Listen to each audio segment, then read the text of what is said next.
watching All 24 News World News Program, and up next are tonight's top stories. Fresh Zionist strikes hit Gaza City and Khan Yunis. The UN warns of growing danger to civilians, and Trump says an international force will soon deploy in the Strip.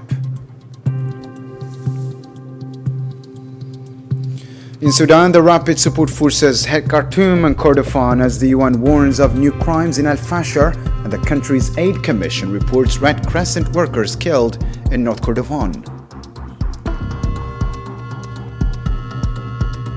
In Morocco, calls for reforms and anger over jail sentences intensify, while earthquake victims plan new protests. And later on, a U.S. strike in the Caribbean kills 3 people.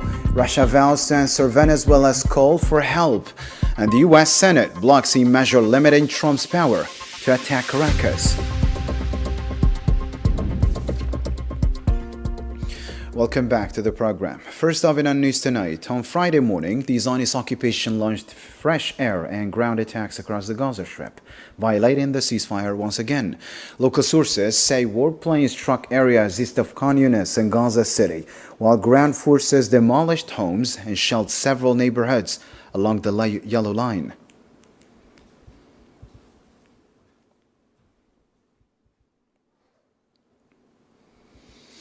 The United Nations has warned that the Zionist occupation's ongoing attacks in Gaza are putting civilians and aid workers at serious risk. The UN Office for the Coordination of Humanitarian Affairs says it continues to receive daily reports of bombings targeting residential areas east of Khan Yunis, Gaza City and Rafah, as well as strikes near the so-called Yellow Line that have caused multiple casualties.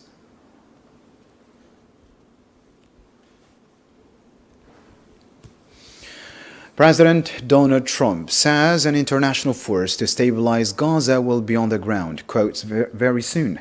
Speaking at the White House, Donald Trump said the situation in Gaza is progressing very well. He called his peace proposal very strong and permanent, adding that it addresses the entire Middle East, not just Gaza. Very soon. It's going to be very soon. And Gaza is working out very well. And you haven't been hearing too much about problems. And I'll tell you, we've had countries that have volunteered. We have very powerful countries in this coalition, and it's not, this is because I've heard some of the press saying, well, it's a very tentative, or it's not tentative. This is a very strong peace. This is peace in the Middle East.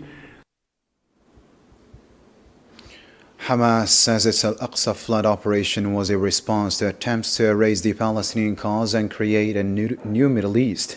Speaking in Beirut, Hamas Gaza leader Khalil al-Hayya stated the resistance carries a great responsibility to develop plans and build capabilities to work toward the liberation of Palestine. He called October 7th an epic of heroism.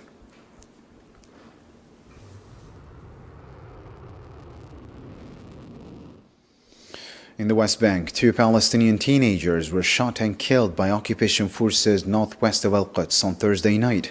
The Palestinian Health Ministry identifies the boys as 16-year-old Mohammed Taim and Mohammed Qasim. The ministry says they were shot in the town of Judeira and that the Zionist forces are withholding their bodies. Separately, Friday morning, Zionist forces arrested 4 Palestinians in raids in Tulkaram and the town of Zita.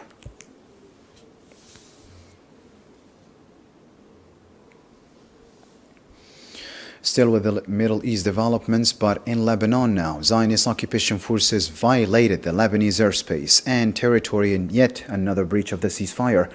According to Lebanon's national news agency, Zionist forces opened fire during a search operation in the Hammam's Hill area near the town of Khiyam, south of the country, while a drone dropped a bomb close to a shepherd in the Khiyam plain.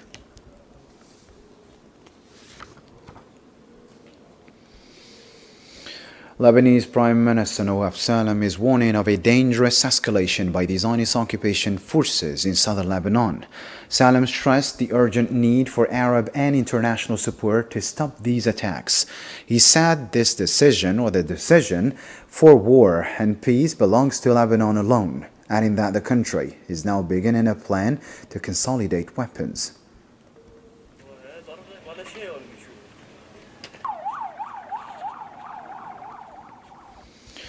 All the way to Sudan now. The Sudanese army says it has repelled a major assault by the Rapid Support Forces on several cities in the Khartoum region.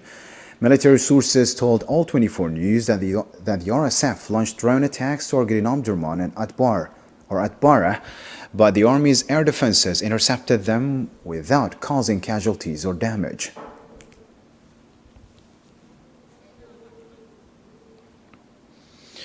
The United Nations voiced deep concern over reports of widespread human rights violations by the Rapid Support Forces in Al-Fashir, North Darfur. UN Special Advisor Chaluka Biyani said civilians are coming under direct attack with clear disregard for international humanitarian law. He urged immediate action to stop the crimes and announced plans to meet African Union officials to coordinate a joint response.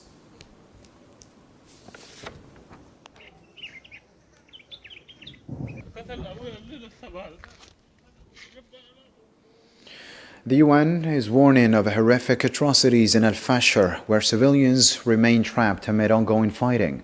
Human Rights Chief Volker Turk urged an immediate end to the violence in Darfur and Kordofan, calling for bold international action and a halt to all military support driving the conflict.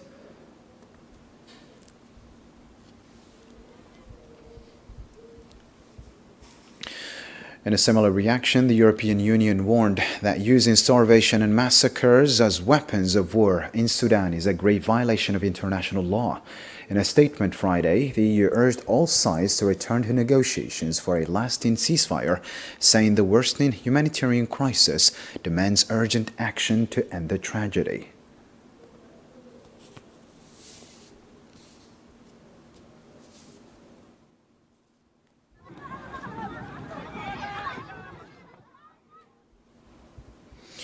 Several Sudanese civilians were killed and others wounded after the Rapid Support Forces shelled residential areas in South Kordofan.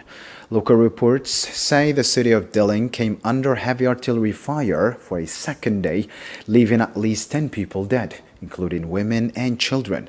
In North Kordofan, authorities said an RSF attack on the city of Bara killed at least 45 people, among them 5 Red Crescent workers, and left dozens injured and thousands missing.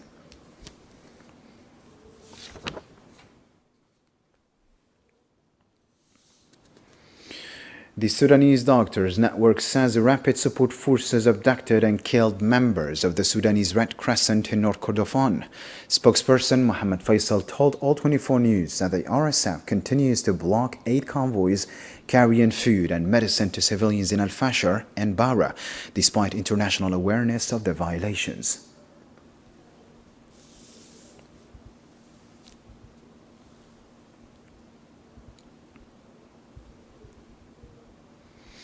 The network spokesperson added that the Rapid Support Forces are blocking civilians in Bara, North Kordofan, from burying their relatives or even approaching the bodies, in a blatant violation of international norms. The Rapid Support Forces, especially in the state of North Kordofan, and particularly in the city of Dora, have committed the most horrific violations. They have even prevented the families of the victims from burying and honoring their dead.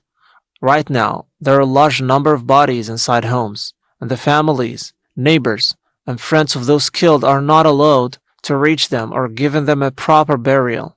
The Rapid Support Forces continue to escalate their violations time and again against rights, against people, and against humanity itself. So with Sudan-related news, the Sudanese Journalists Union says the Rapid Support Forces are committing grave violations against journalists in Darfur. Union President Siddiq Riziki told All 24 News that the RSF has targeted media workers across Sudan, citing abuses in Al-Fashir that include killings, torture, arbitrary arrests, and rape. Militias mobilized by the government at the time. Since the outbreak of the war in Sudan on April 15, 2023, the Rapid Support Forces, the militia leading the rebellion in Sudan, have systematically targeted the media and journalists.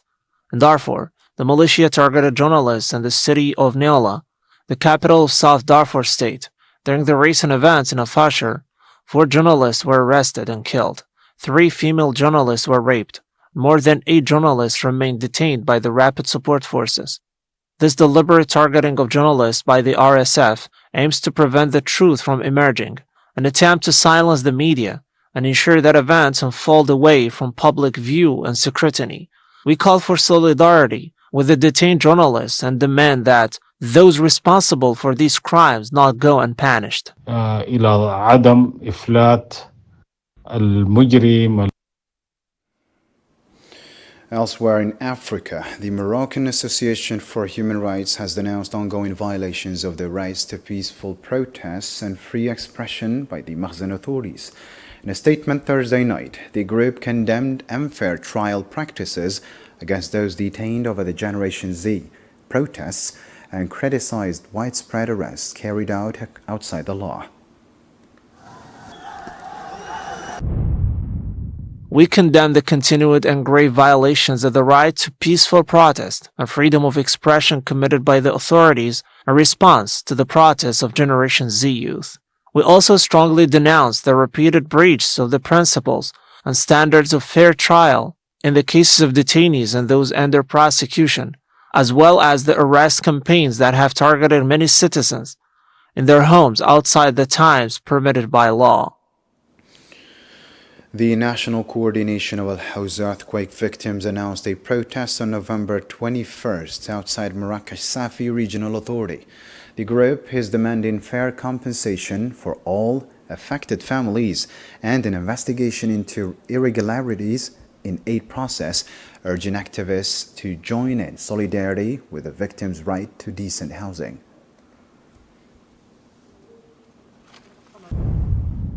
The sit-in aims to demand justice for victims who have been excluded and denied their legitimate right to aid and rehousing, and to end the suffering of affected families who, 2 years after the earthquake, continue to live in plastic tents that lack even the most basic conditions for a dignified life. We call on all civil society organizations, human rights advocates, and media professionals to attend and take part in the sit-in in solidarity with the victims of the Al-Hawza earthquake and in defense of their right to adequate housing. We also call for a thorough and impartial investigation into the violations and irregularities that have tainted the compensation process and for all those responsible or involved in these abuses which have undermined the victims' rights and interests to be held fully accountable. The Justice and Department Party in Morocco said the persistence of corruption and favoritism reflects the Makhzen's grip on economic decision-making. The party accused the government of serving narrow factional interests at the expense of the public good. Corruption has become a systematic means of redistributing wealth and opportunity among the privileged through biased financial legislation and the use of public institutions to serve networks of influence rather than advancing social justice and genuine development. The government's disregard for the recommendations of oversight bodies and its paralysis of anti-corruption mechanisms clearly reveal a lack of political will for real reform. We hold the government fully responsible for widening social and regional disparities and for turning the national economy into a closed arena controlled by a small, powerful elite. We warn that persisting in this approach will erode public trust in institutions and entrench a culture of corruption in place of the rule of law and accountability. Switching focus to another news story. Algeria is pushing to turn fisheries agreements into real on-the-ground economic partnerships. The push is on. 35 startups are bringing in modern technology, international experts are tackling climate issues, and investors are scouting for opportunities in a market poised for a major leap forward. Miriam Zian reports. From the western city of Oran, Algeria welcomes the world at the 10th edition of the International Exhibition of Fishing and Aquaculture, SIPA 2025. This year's event gathers 180 exhibitors from 25 countries in a venue that embodies Algeria's ambitions to develop its marine resources and achieve food security. And so for this reason we attend this exhibition, international exhibition of fisheries and aquaculture, This is very, very important for us. We can sharing our experience. This exhibition serves as a dynamic platform to spotlight the latest innovations in fishing and aquaculture, from the state-of-the-art fishing gear to sustainable fish farming solutions, along with advanced processing and packaging technologies. The Sultanate of Oman is making a strong appearance, showcasing its leading experience in developing the fisheries sector, a participation that opens new horizons for economic partnerships in a field vital to global food security. Since we always distribute products to African, European and East Asia countries as well, today Algeria has become a target for us to expand commercial exchange and to benefit from the Algerian expertise in fish resources. A standout feature of this year's edition is the participation of 35 startups, presenting cutting-edge solutions that combine modern technology and artificial intelligence in the fishing industry. This edition was marked by a rich program with technical workshops to promote entrepreneurship and innovation through given opportunities to display different services and products.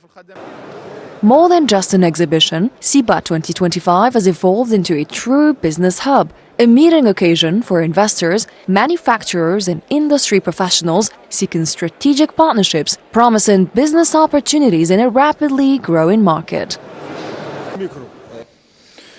On the sidelines of the International Fisheries and Aquaculture Exhibition, Oman's Minister of Agriculture, Fisheries and Water Resources, Saud bin Hamoud Al-Habsi, continued his field visits to learn from Algeria's experience.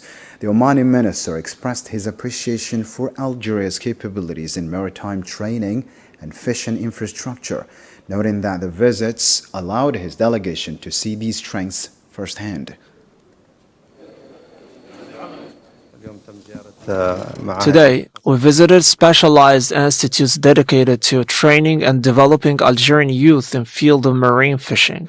We also toured a research vessel to learn about Algeria's experience in marine surveys related to fisheries and the available capabilities.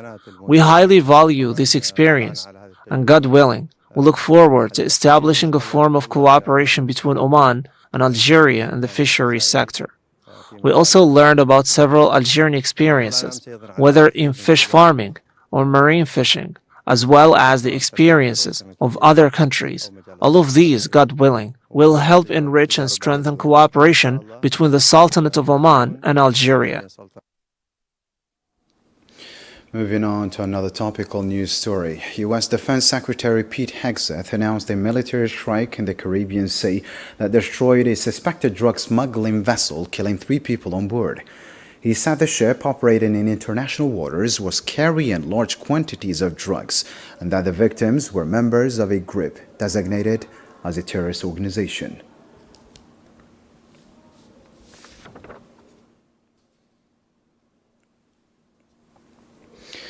Washington is pushing to subjugate Venezuela using the war on terror and drugs as a pretext, but Caracas is holding firm, backed by its allies in Moscow and Beijing. And now analysts say this power struggle could redraw the map of influence in the Caribbean. Nabil Khazini has the full story. At first glance, it feels like nothing bad could ever happen here. But behind the calm, the water hides a quiet war, one fought far from the headlines, where boats disappear and the truth sinks with them. This is the Caribbean Sea, where on Thursday 3 men died in a US airstrike on a boat the Pentagon says belonged to drug traffickers, part of a campaign that has claimed at least 70 lives since September. Attacks that have left families searching for answers. He left and said between Monday and Tuesday I'll be back, but he never came back. And then I was told that a boat got blown up and that my son was in that boat. But in reality, we don't know. I'm living in a great confusion and anguish because we don't know what went on, you see? In total, the Trump administration has taken responsibility for destroying 18 boats, 17 vessels, and a semi-submersible, without providing any proof that their crews were involved in drug trafficking or posed a threat to the United States. Behind the military build-up and the threats aimed at Latin American countries, Many see more than a fight against drugs, hints of a push to control Venezuela's wealth far beyond what the US government has openly admitted. 14 weeks of threats from the gringos, who have 15 ships, 2,600 missiles, 100 planes, and now the largest aircraft. The largest aircraft carrier in the world, called the Gerald Ford. Let the gringos do whatever they want. We are unperturbed, and no one is going to stop us from producing, working towards, and building direct and true democracy, and the blessed and sacred perpetual peace of Venezuela.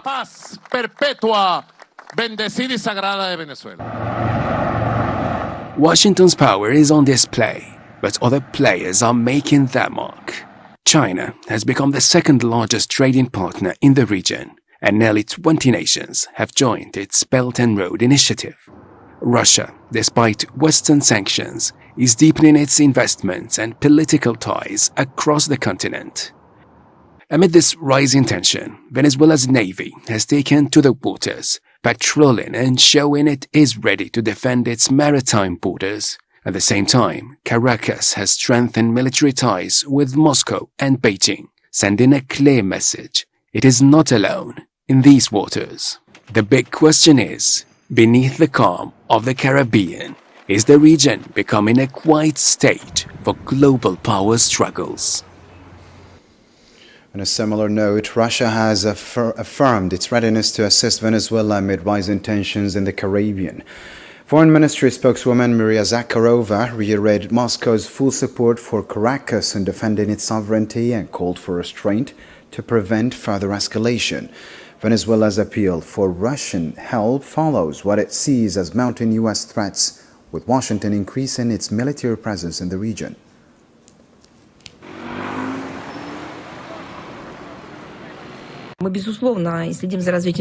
We are, of course, monitoring the developments in the southern Caribbean. The situation there continues to deteriorate, causing growing concern among the states of the region, which, let me remind you, declared themselves a zone of peace in 2014. We reaffirm our firm support for the Venezuelan leadership in protecting its national sovereignty. In the context of the current situation, we are in close ongoing contact with our Venezuelan friends. Russia demonstrates unwavering solidarity with Venezuela and is prepared to respond appropriately to Caracas's requests, taking into account both existing and potential challenges. And the most important thing now, I repeat, is to refrain from escalation and to facilitate constructive solutions to existing problems, respecting international law. Senate Republicans on Thursday blocked a resolution that would have barred President Donald Trump from attacking Venezuela without congressional approval. The measure was rejected 51-49, mostly along the party lines, just a day after U.S. officials assured lawmakers there were no current plans for strikes on Venezuelan territory. The Senate must act to uphold the Constitution. Turning to other news, President Donald Trump says Iran is wondering how to get U.S. sanctions lifted. He told reporters the sanctions are so severe, they're stopping Iran from doing what it wants.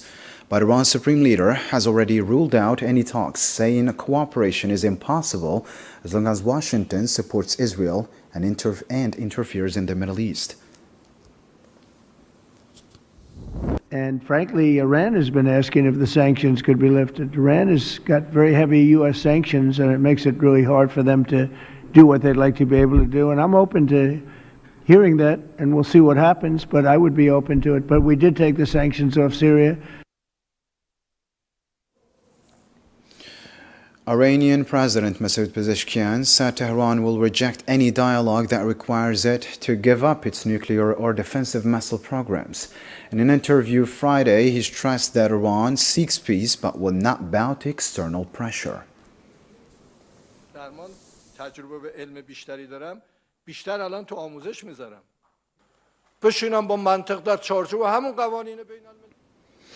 And finally, the 6th Islamic Solidarity Games opened Friday in Riyadh, bringing together over 3,000 athletes from 57 Islamic countries, including Algeria. The opening ceremony at the Janadriya Festival grounds showcased the cultures of participating nations. Algeria is represented by 117 athletes competing in 16 different sports.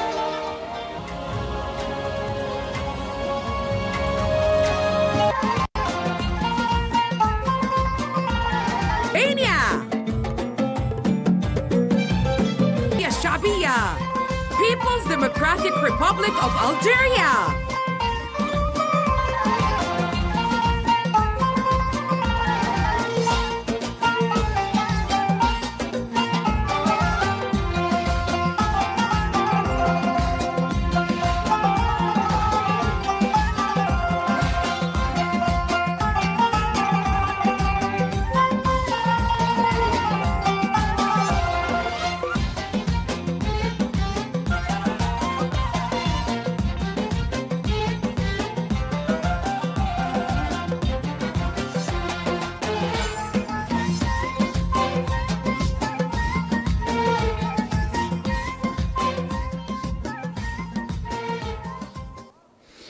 And that brings us to the end of our news program for tonight. Thank you for watching. Have a great night.